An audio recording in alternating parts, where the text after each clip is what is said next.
Bonsoir à vous, bienvenue dans ce nouvelle capsule marketing. Dans cette vidéo, je partage avec vous trois façons de pouvoir mener des entretiens qualitatifs.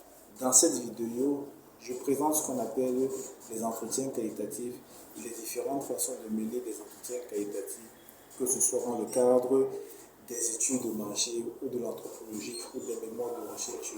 Les entretiens qualitatifs sont des moyens ou alors sont une méthode qui permet de comprendre, de collecter, de comprendre des données descriptives par rapport à des personnes dans un environnement bien précis. Les entretiens qualitatifs sont un moyen qui permet de collecter des informations auprès d'une cible, auprès d'un marché, auprès des tierces personnes ou des participants, afin de comprendre leurs motivations, leurs attitudes, leur expérience et qu'est-ce qui justifie certains faits.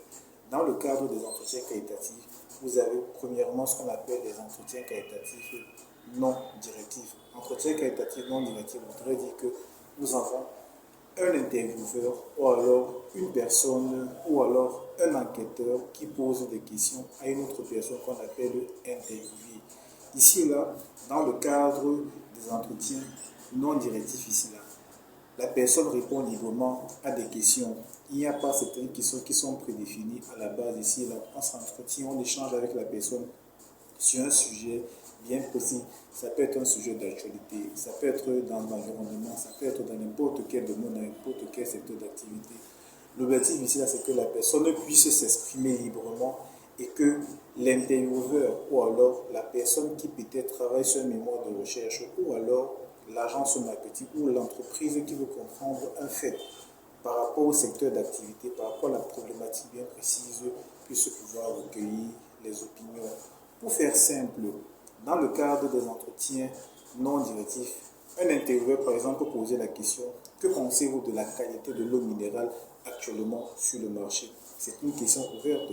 La personne est libre de répondre comme elle veut. Elle peut dire: je bois tel minéral, je bois par exemple Vital, je bois eau pure, par exemple, et elle va dire pourquoi elle boit, pourquoi est-ce qu'elle l'achète. Peut-être que c'est pour elle, ou bien peut-être que c'est pour les enfants.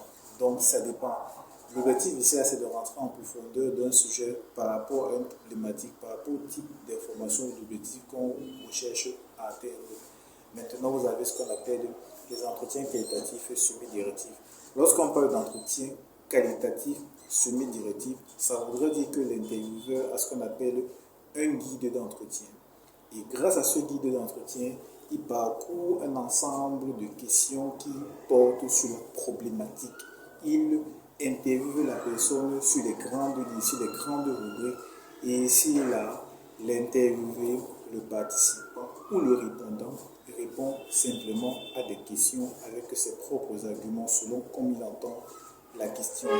Il faut préciser également que lorsqu'on parle d'entretien non directif ici et là, l'intervieweur peut venir tout simplement étayer, bien revenir sur une question pour mieux comprendre. Par contre, dans le cas des entretiens semi-directifs ici là, l'intervieweur ou alors la personne qui pose les questions ne revient pas généralement dessus parce qu'on donne on donne le temps à l'interviewé ou alors aux participants ou alors aux répondants de pouvoir répondre sereinement. La troisième méthode ou alors le troisième type d'entretien qualitatif que nous avons, c'est les entretiens complètement directifs. Directif, ça voudrait dire qu'on a des questions qui sont prédéfinies, des questions qui peuvent être ouvertes ou des questions qui peuvent être fermées. Lorsqu'on parle de questions ouvertes, ça voudrait dire, par exemple, qu'on pose la question: quel est votre degré de satisfaction par rapport à cette marque d'eau minérale?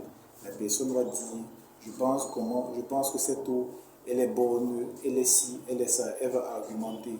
Ou alors on pose également des questions fermées.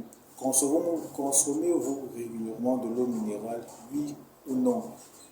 Voilà ce qu'on appelle des questions fermées. Ce sont des questions avec des réponses déjà prédéfinies que la personne choisit tout simplement. Ça peut être également: à quelle fréquence achetez-vous régulièrement des palettes d'eau minérale? Une fois par semaine, deux fois par semaine, deux fois par semaine, une fois par mois ou alors chaque jour. Là, on a déjà des questions fermées avec des réponses prédéfinies. Voilà les trois types d'entretien que nous avons dans le cadre des entretiens qualitatifs, directifs, semi-directifs et non directifs. On utilise les entretiens qualitatifs généralement parce qu'on veut comprendre les facteurs qui motivent les comportements et les habitudes d'achat d'un marché, d'une personne, ou alors d'un comportement des consommateurs par rapport au produit, par rapport au service. On utilise également les entretiens qualitatifs ici là pour évaluer le niveau de satisfaction d'un produit ou d'un service. Vous pouvez également utiliser les entretiens qualitatifs ici là pour évaluer le niveau de perception ou alors le niveau d'acceptabilité d'un produit, d'un service dans le cadre des tests ou de concept. Ce qu'il faut retenir, c'est que lorsqu'on parle d'entretien qualitatif, on choisit le type d'entretien par rapport à l'objectif qu'on veut atteindre. On choisit le type d'entretien par rapport à la problématique. On choisit également le type d'entretien par rapport au niveau de fiabilité, de précision d'information qu'on veut avoir. Mener des entretiens qualitatifs, généralement, ça permet de mieux comprendre les attitudes, les motivations. Qu'est-ce qui motive la personne? Pourquoi est-ce qu'elle se comporte? Quelles sont leurs expériences? Que pense-t-elle d'un produit, d'un service?